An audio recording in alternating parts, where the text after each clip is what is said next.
मुझसे बहुत से लोग पूछते रहते हैं ना वीडियोस में कि बेम्बू शूट क्या होता है, बेम्बू शूट क्या होता है। पर इसकी जो सब्जी होती है वो बहुत टेस्टी होती है, वैसा कॉस्टली भी होता है अगर आप 6 पीस। तो भाई मैं पहुंच चुका हूं पंखुआ विलेज में। ये कुछ ऐसा संगोंग का मार्केट है। तो वो यहाँ से 7 किलोमीटर है, लेकिन 7 किलोमीटर हमें अंदर जाना पड़ेगा। ब्रिटिशर्स यहाँ आए थे तो उन्होंने इस माउंटेन का नाम दिया था द ब्लू माउंटेन।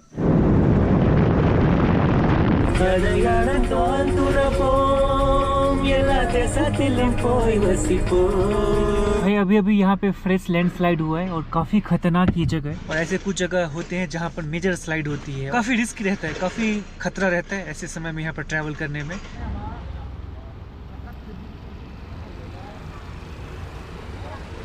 बाय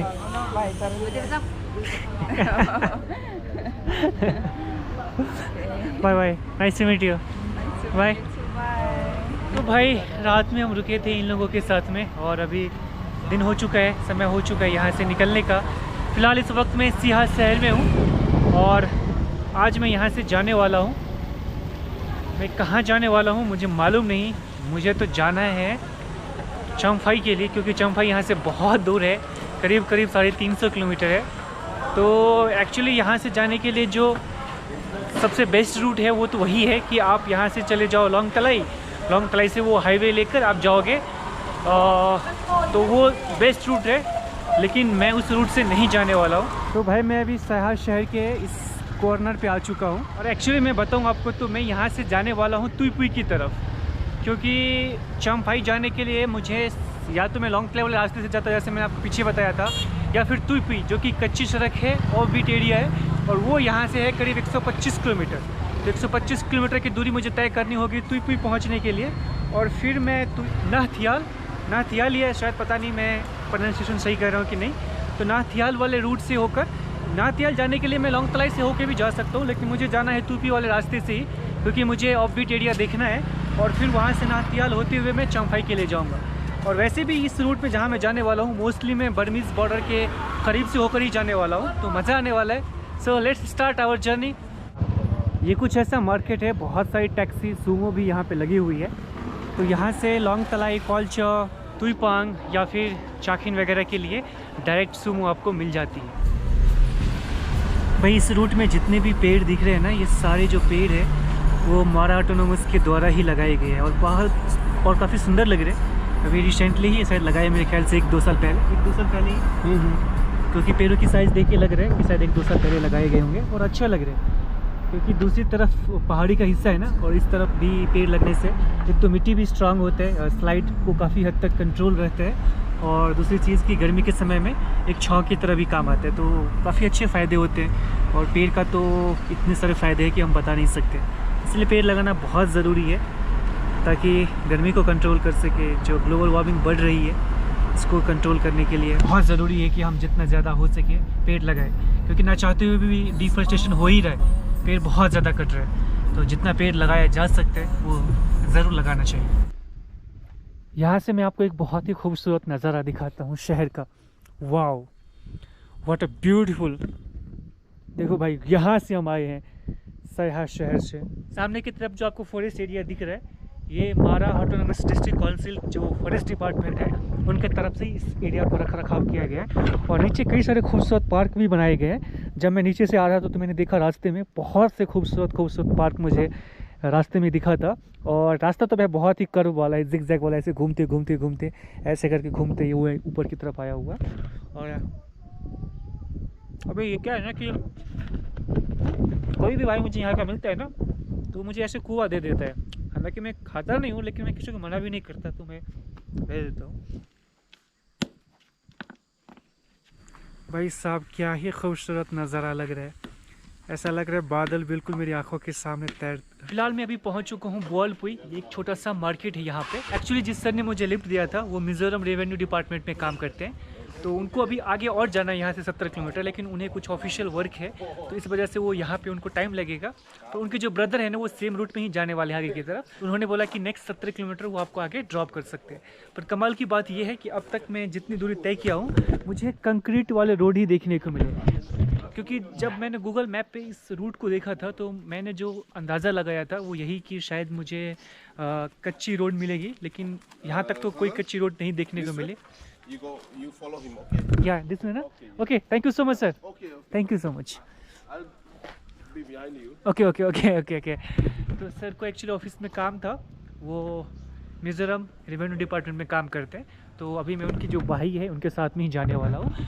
तो मैं यही कह रहा था कि हाँ, जैसा मैंने अंदाज़ा लगाया था, क्योंकि जब मैंने गूगल मैप पे देखा था तो ये रोड बहुत पतली दिख रही थी, तो मैंने अपना एक अनुमान लगाया था कि शायद ये जो रूट है वो कच्ची सड़क ही होगी, पतली सड़क होगी, पर ऐसा नहीं है। अब तक तो मुझे कंक्रीट रोड ही दिखी है, आगे क्या दिखेगा पता नहीं, बट आई एम श्योर कि अच्छा ही होगा। पर हाँ, इस रूट को चूज़ करने का जो मेरा डिसीजन था वो बहुत ही अच्छा था, क्योंकि रास्ते में जो व्यू लग रहा था भाई, इतना प्यारा, इतना खूबसूरत व्यू लग रहा था, इतना प्यारा, इतना खूबसूरत व्यू मिल रहा था कि वाकई में तबीयत खुश हो गया। तो अच्छा था कि मैंने इसी रूट को चूज़ किया। और वैसे भी उस रूट में जो लॉन्ग तलाई वाला रूट है, लॉन्ग तलाई से लुंगलई होते हुए जो नातियाल की ओर जाती है, वो रूट में ऑलरेडी मैं आ चुका था, तो उस रूट को वापस जाने का कोई मतलब नहीं था मेरे लिए। तो मैंने सोचा चलो ठीक है, इस रूट से जाएंगे। भाई साहब यहाँ से जा रहे हैं सेंगांग के लिए, और वो यहाँ से तकरीबन 60 किलोमीटर होगा, तो नेक्स्ट 60 किलोमीटर हम इनके साथ में जा सकते हैं। Thank you so much.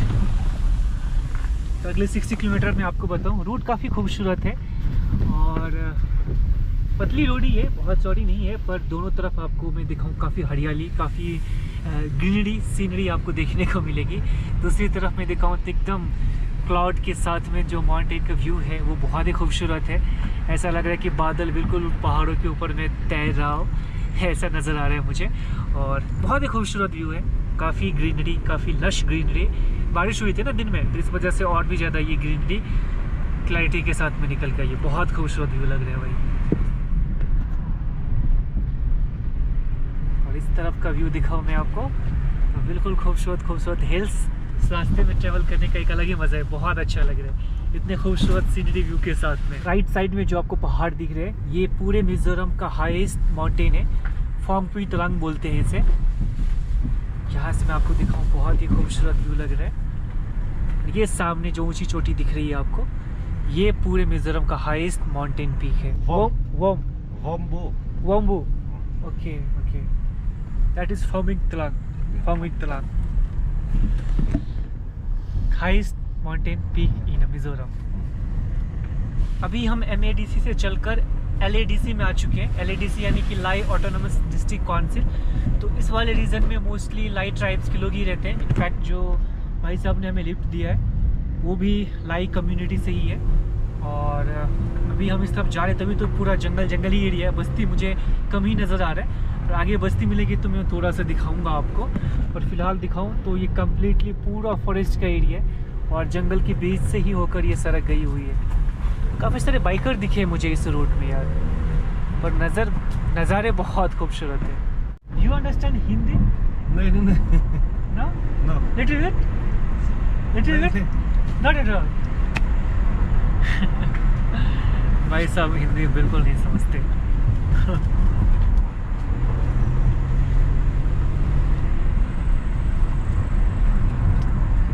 Welcome to शियाचंगकों। भाई बहुत खूबसूरत व्यू मिल रहा है यार इस रास्ते में ना। जो पैडी फील्ड होते हैं ना, वो भी काफ़ी अच्छे लग रहे हैं मुझे, और ये केले का बागान भी, केले की भी खेती करते हैं यहाँ पे बहुत से लोग। अभी हम जिस जगह पे पहुँचे हैं, इस जगह का नाम है लुंगफेर, राइट?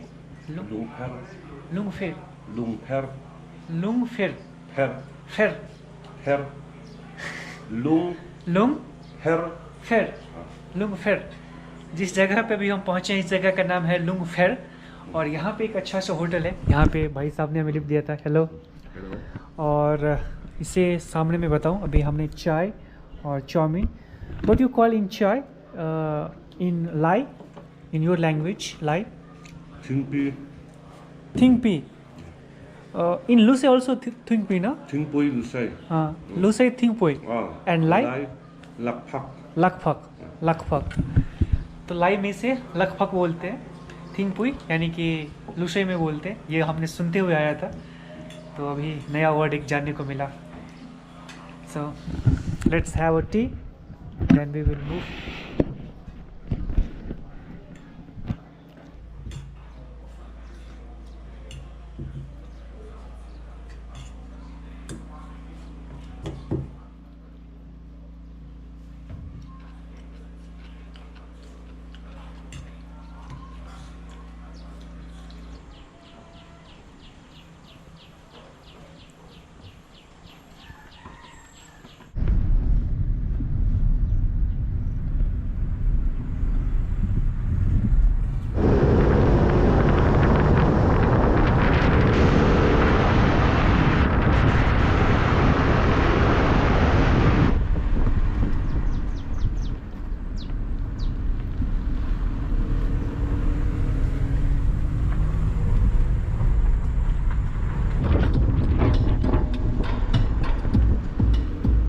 கடிகாரமுள் தொலைத்து கொடுவானம் வரை போய் வருவோம் மழை வாசல் வந்தால் கையில் भाई अभी अभी यहाँ पे फ्रेश लैंडस्लाइड हुआ है और काफ़ी ख़तरनाक ये जगह है। मैं आपको ऊपर दिखाऊं तो वहाँ से पत्थर जो है वो स्लाइड होके ऐसे रोड पे आते हैं। आज तो दिन में हल्की फुल्की बारिश हुई थी, बारिश तो हुई थी पर इतनी ज़्यादा नहीं हुई थी, मतलब एक दिन का बारिश था। लेकिन मानसून के टाइम में जब बहुत ज़्यादा बारिश होती है तो बहुत ज़्यादा लैंडस्लाइड होती है जगह जगह पर, और ऐसे कुछ जगह होते हैं जहाँ पर मेजर स्लाइड होती है और काफ़ी रिस्क रहता है, काफ़ी खतरा रहता है ऐसे समय में यहाँ पर ट्रैवल करने में, क्योंकि पहाड़ी से गिरने का चांस रहता है, इसीलिए बहुत ज़्यादा रिस्की होता है ऐसी जगहों पर बरसात के समय में ट्रैवल करना। और फिर ऐसे जेसीबी आते, जेसीबी आकर इसको क्लियर करते हैं ताकि रास्ता वापस से खुल जाए।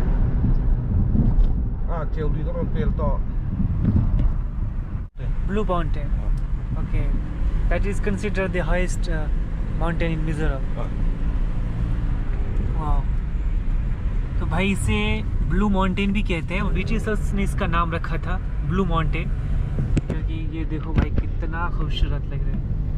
बिल्कुल,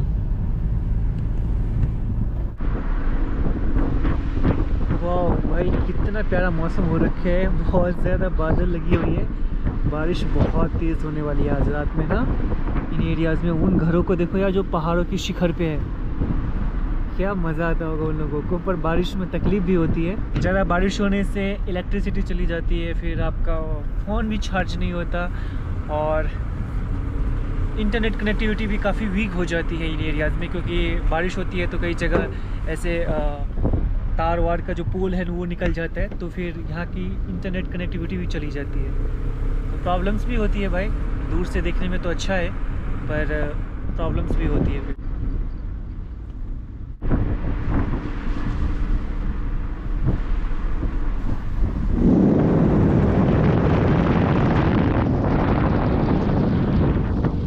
मेरे सामने जो आपको माउंटेन दिख रही है ये है फोंगपुई तलांग। फोंगपुई तलांग माउंटेन पूरे मिजोरम का हाईएस्ट माउंटेन है, जिसे ब्लू माउंटेन भी बोलते हैं। जब ब्रिटिशर्स यहाँ आए थे तो उन्होंने इस माउंटेन का नाम दिया था द ब्लू माउंटेन फोंगपुई तलांग, जो कि पूरे मिजोरम का सबसे हाईएस्ट माउंटेन है। अभी हम जिस बस्ती में पहुँचे हैं ये सांगू है, यहाँ पे एक टूरिस्ट लॉज भी है, inaugurated by PUS Hitao, honourable minister tourism. जो ऐसे जहाँ पर टूरिस्ट आते हैं वहाँ पे आपको टूरिस्ट लॉज भी देखने को मिलेगा, और ये टूरिस्ट लॉज गवर्नमेंट की तरफ से ही होते हैं। तो आपको मैंने दिखाया पीछे नंबर पीछे जो प्लेट लगी थी उसके ऊपर में भी जो ऑनरेबल यहाँ के टूरिस्ट मिनिस्टर है उनका नाम लिखा था।